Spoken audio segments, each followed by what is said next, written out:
Birla Open Minds International School, Warangal AC Campus. Admissions open. Grade 11th and 12th State and CBSE. Day and Residential. IIT, JEE and NEET. Hunter Road Bypass, Warangal.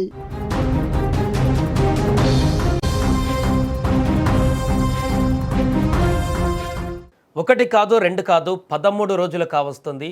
రెండేళ్ల చిన్నారి అభం శుభం తెలియనటువంటి ఆ చిన్నారి బుడిబుడి అడుగులు వేసుకుంటూ ఆ palm oil తోటలో తండ్రి వెనక పరిగెత్తుకుంటూ వెళ్ళినటువంటి ఆ పాప తప్పిపోయి మిస్ అయి ఎగ్జాక్ట్గా 13 రోజులు అవుతుంది. ఇంకా ఎలాంటి ఆచూకీ లభించట్లేదు. అసలు పాప ఎక్కడికి వెళ్ళింది, ఎవరైనా తీసుకువెళ్ళారా, ఏమైంది, 13 రోజుల నుంచి పాప ఏమన్నా తింటుందా లేదా, అసలు ఎక్కడ ఉంది అనేటువంటి ఒక ఆందోళన అయితే ఇప్పుడు తల్లిదండ్రులు మరింత తీవ్రతరం అవుతున్నటువంటి పరిస్థితి ఏర్పడింది.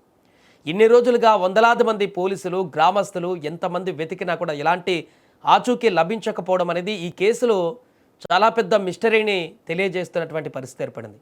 ఈరోజు 13వ రోజు గడుస్తున్నప్పటికీ అక్కడ ఇంకా సెర్చ్ ఆపరేషన్ కొనసాగిస్తున్నారు. నిత్యం ఆ కొండలపైన ఇంకా ఏదో ఒక మారుమూల ప్రాంతంలో, ఆ పరిసర ప్రాంతాలలో ఎక్కడో ఒక దగ్గర ఆచూకీ దొరకకపోతుందా పాపది అంటూ కూడా నిరంతరం అక్కడ గాలింపుల చర్యలు కొనసాగిస్తున్నారు. ఈరోజు 13వ రోజు ఉదయం నుంచే ఆపరేషన్ మళ్ళీ మొదలుపెట్టారు పోలీసు బృందాలు. అక్కడ ఎన్డీఆర్ఎఫ్ కానీ అక్కడ ఉన్నటువంటి అన్ని బృందాలు కూడా ఆ తోట ప్రాంతంతో పాటుగా ఫెన్సింగ్ అవతల నుంచి కొండల వైపుగా అన్ని ప్రాంతాలను కూడా గాలిస్తున్నటువంటి పరిస్థితి.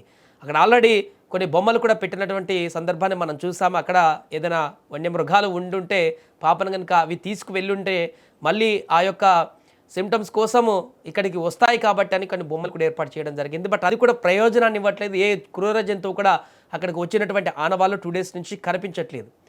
ఈ నేపథ్యంలో తాజాగా నిన్న సాయంత్రం, బుధవారం సాయంత్రం హోంమంత్రి వంగలపూడి అనిత కూడా అక్కడికి చేరుకున్నారు. సంఘటనా స్థానానికి పరిశీలించారు, తల్లిదండ్రులకు భరోసానిచ్చారు. మేము ఖచ్చితంగా పాపను దొరకబట్టేటువంటి ప్రయత్నం చేస్తామంటూ ఆ తల్లి ఏడుస్తుంటే ఆ తల్లిని ఓదార్చేటువంటి ప్రయత్నం చేశారు హోంమంత్రి కూడా.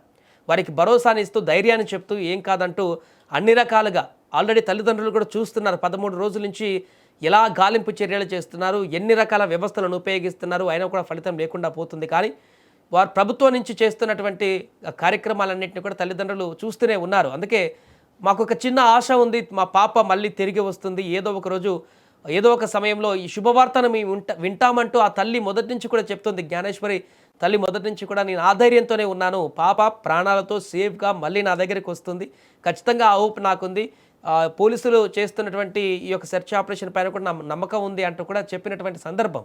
కానీ ఇప్పుడు కేసులో రోజులు గడుస్తున్న కొద్దీ ఇలాంటి ఆచూకీ లభించకపోవడం అనేది ఒక సంచలనమైనటువంటి మిస్టరీగా మారేటువంటి పరిస్థితిని క్రియేట్ చేస్తుంది. అంటే ఎంత పెద్ద పెద్ద పెద్ద కేసులని సాల్వ్ చేసినటువంటి మనకి ఇది ఇంత చిన్న కేసు, అంటే ఆ పరిధిలో మిస్ అయింది కాబట్టి ఎక్కడో ఒక దగ్గర ఉండాలి. కానీ ఏ సీసీ కెమెరాల్లో పాప ఆనవాళ్ళు కనిపించట్లేదు. అంటే ఆ మిస్ అయినటువంటి ప్రాంతం నుంచి ఎవరైనా కిడ్నాప్ చేశారంటే అక్కడ సెల్ టవర్లు కూడా, అంటే టెక్నికల్ ఎవిడెన్స్ పోలీసులు ఎన్ని రకాలుగా ఒక క్రైమ్ సీన్ని ఇన్వెస్టిగేషన్ చేస్తారో అన్ని రకాలుగా టెక్నికల్ ఎవిడెన్స్, టెక్నికల్గా అన్ని సాంకేతిక పరిజ్ఞానాలను ఉపయోగించి ఫోన్ కాల్స్ కానీ, అక్కడ టవర్స్ 7 టవర్స్ని కూడా తమ ఆధీనంలోకి తీసుకున్నారు. అక్కడ ఫోన్స్ని, డాటాను కూడా విశ్లేషించారు. పక్కన అన్ని గ్రామాలలో ఉన్నటువంటి సీసీ కెమెరాలను, దగ్గర ఉన్నటువంటి పట్టణాల వరకు సీసీ కెమెరాలను జల్లెడబట్టారు. ఎవరైనా కిడ్నాప్ చేస్తే ఆ పరిధి దాటి వెళ్ళిపోతారని చెప్పేసి. కాబట్టి అలా ఎన్ని ప్రయత్నాలు చేసినా, అండ్ ఎక్కడైతే మిస్ అయిందో ఆ తోటలో మొదటి రోజు నుంచి కూడా అణువు గడ్డిపోచను వదలకుండా గాలింపు చర్యలు చేపడుతూ నిన్న ట్రాక్టర్లతోటి ఏపుగా పెరిగినటువంటి గడ్డి ప్రాంతాలను కూడా క్లీన్ చేసి ఎక్కడన్నా ఆ మధ్యలో ఏమైనా ఇరుక్కుపోయిందా అని చూసేటువంటి ప్రయత్నం చేశారు. అక్కడ కూడా కనిపించలేదు. 50-60 ఎకరాల తోటను మొత్తం క్షుణ్ణంగా పరిశీలించడమే కాకుండా పక్కనున్నటువంటి కొండల ప్రాంతాలను కూడా ఇప్పటికీ 2-3 సార్లు ఎన్డీఆర్ఎఫ్ బృందాలు కానీ, మిగతా బృందాలు కానీ టోటల్గా ఎక్కి దిగి గాలించి మళ్ళీ వెనక్కి వచ్చినటువంటి పరిస్థితి. అయినా ఆచూకీ లభించలేదు. ఉంటే ఒకటి ఇదే ప్రాంతంలో ఏదో ఒక దగ్గర పాప పడిండి ఉండాలి, అంటే స్లిప్ అయ్యో లేకుంటే కొండల మధ్య ఎక్కడైనా వన్యమృగాలు ఏమైనా చేస్తే అక్కడే ఉండాలి. లేదు అంటే రెండో యాంగిల్, ఎవరైనా కిడ్నాప్ చేసి ఉంటే వారు ఖచ్చితంగా ఈ పరిధి నుంచి బయటికి తీసుకువెళ్ళినటువంటి ఆనవాళ్ళైనా దొరికి ఉండాలి. ఏదో ఒక గ్రామ సీసీ కెమెరాలను, లేకుంటే ఏదో ఒక ప్రాంతానికి వెళ్ళినప్పుడు అక్కడైనా సీసీ కెమెరాలో విజువల్స్ దొరికి ఉండాలి. కానీ 12 రోజులు దాటి 13కి వచ్చినా కూడా ఇటువైపు ఈ సెర్చ్ ఆపరేషన్లో ఎలాంటి ఆలమాన దొరకట్లేదు. ఈ ప్రాంతాల్లో, కొండ ప్రాంతాల్లో, తోటలో అండ్ కిడ్నాప్ కేసు ఆ లైన్లో సెర్చ్ చేసినా కూడా, అక్కడ ఎవిడెన్స్ కలెక్ట్ చేద్దాం అనుకున్నా కూడా అక్కడ ఒక్క 0.1% కూడా ఎవిడెన్స్ దొరకనటువంటి పరిస్థితి ఏర్పడింది.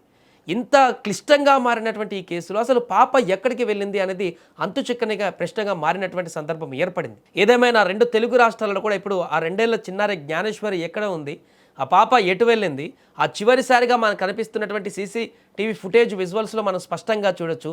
తండ్రి వెనకాల పరిగెట్టుకుంటూ వెళ్తున్న సందర్భంలో పెంపుడు కుక్క కూడా ఆ పాప వెనుక వెళ్ళినటువంటి దృశ్యాలు మనం చూడడం జరిగింది. అక్కడి వరకు కనిపించింది పాప చివరి క్షణాలు అవే. లాస్ట్ వీడియో తప్పిపోవడానికంటే ముందు ఈ విజువలే.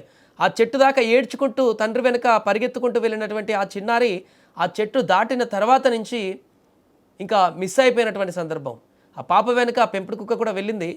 ఆ తర్వాత పెంపుడు కుక్క 3 రోజుల దాకా అది కనపడలేదు, అది మిస్టరీగానే మారింది. ఆ తర్వాత వచ్చింది, ఆ తర్వాత ఆ పెంపుడు కుక్క కూడా అనుమానాస్పదంగా మృతి చెందింది. ఉన్న ఒక ఆధారం కూడా పోయింది. ఏం చేయాలని అర్థం కానటువంటి పరిస్థితి.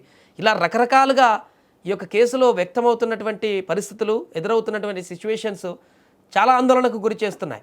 ఏదేమైనా 13వ రోజు కూడా ఈ యొక్క సెర్చ్ ఆపరేషన్ కొనసాగిస్తున్నారు కాబట్టి నిన్న హోంమంత్రి వచ్చి అక్కడ పోలీసులతో మాట్లాడి ఎంక్వైరీకి సంబంధించి అన్ని కోణాలలో చేస్తున్నటువంటి ఎంక్వైరీని కూడా తెలుసుకొని, పోలీసుల నుంచి వివరాలు తెలుసుకొని ఇంకా 13వ రోజు ఏ రకంగా ఈ యొక్క సెర్చ్ ఆపరేషన్ కొనసాగించాలి, గాలింపు చర్యలు చేయాలి, పాపను ఎలా ట్రేస్ చేయాలి, దానికి సంబంధించిన డిస్కషన్ కూడా కొనసాగింది. కాబట్టి మరి ఈరోజు ఆల్రెడీ సెర్చ్ ఆపరేషన్ మొదలైంది. ఉదయం నుంచే మళ్ళీ గాలింపు చర్యలు చేస్తున్నారు. అక్కడ కొంత వర్షం కూడా పడుతున్నట్టుగా తెలుస్తుంది.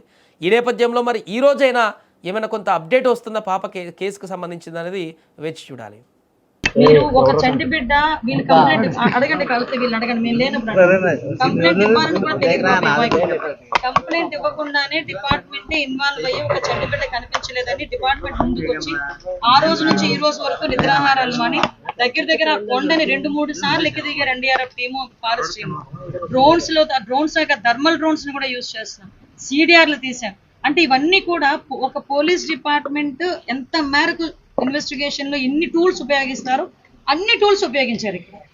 కాకపోతే దురదృష్టం ఆ అమ్మాయి పరిస్థితి ఎక్కడుందో ఏంటో తెలియలేకపోవడం. ఇంకొంచెం అగ్రెసివ్ వేలో వెళ్తాం. చాలా మంది సూచనలు సలహాలు కూడా ఇస్తున్నారు, వాటిని కూడా బేస్ చేసుకుంటే మంచి సూచనలు సలహాలు మాకు ఇవ్వండి, డెఫినెట్ గా మేము తీసుకుంటాం. తెలిస్తే కనుక మాకు చెప్పండి, మేము కూడా దాన్ని టెక్నికల్ గా నేను ఆ విషయం కూడా వీళ్ళనే అడిగానమ్మా. మీకు ఎవరైనా అనుమానాస్పదంగా ఈ 4-5 రోజుల్లో మీ ఇంటి వైపు రావటం కానీ ఏదైనా CCTV కెమెరాస్ లో పట్టడం కానీ చూసారా అంటే డిపార్ట్మెంట్ యాక్చువల్గా మనకన్నా చాలా స్మార్ట్ గా ఆలోచిస్తారు. ఎందుకంటే వాళ్ళు డ్యూటీ ఇన్వెస్టిగేషన్. సో వాళ్ళు ఇంచుమించుగా 10 రోజుల ముందు నుంచి కూడా ఈ బ్యాక్ CCTV కెమెరాస్ అన్ని కూడా వాళ్ళు చెక్ చేస్తున్నారు. చెక్ చేసినా కూడా ఎక్కడ కూడా అనుమానాస్పదంగా లేదు. ఈ అమ్మాయి చాలా ధైర్యంగా చెప్తుంది, ఎవరు రారమ్మా, రాత్రులు కూడా అతను లేకపోతే నేను పిల్లల్ని వేసుకుని ఒక్కదాన్నే పడుకుంటాను. అలాగే ఈ రోజు వరకు ఎటువంటి క్రూర మృగాలు ఇటువైపు వచ్చిన దాఖలాలు కూడా లేవు. కొన్ని పెద్ద పైథాన్స్ టైప్లో ఏదైనా అలా వచ్చినాయి అంటే ఎప్పుడు కూడా అలాంటి లేవేమో, చిన్న పాములు కనిపిస్తాయి తప్పించి. ఇంచుమించుగా వీళ్ళు 30 సంవత్సరాల నుంచి ఇదే ప్లేస్ లో ఉంటున్నారు. సో మీరు అన్ని యాంగిల్లోని కూడా ఇంకా ఫార్వర్డ్ యాంగిల్స్ కూడా మీకు తెలియాలమ్మా. చాలా మంది గ్రామస్తులు కూడా ఇబ్బంది పడ్డారు. ఎందుకంటే ఈ చుట్టుపక్కల గ్రామంలో ప్రతి ఇంటిని కూడా వెళ్ళి వాళ్ళు ఇన్వెస్టిగేట్ చేసి సెర్చ్ చేశారు. చాలా మంది కొంతమంది గ్రామస్తులు అయితే మమ్మల్ని తిట్టుకున్నారు కదా, డిపార్ట్మెంట్ తిట్టుకున్నారు. అయినా కూడా ఈ చుట్టుపక్కల గ్రామాల్లో ఉన్న ప్రతి ఇంటి దగ్గరికి వెళ్ళి ప్రతి ఇంటిని కూడా విచారించి ఈ రోజు తీసుకొచ్చిన సందర్భం.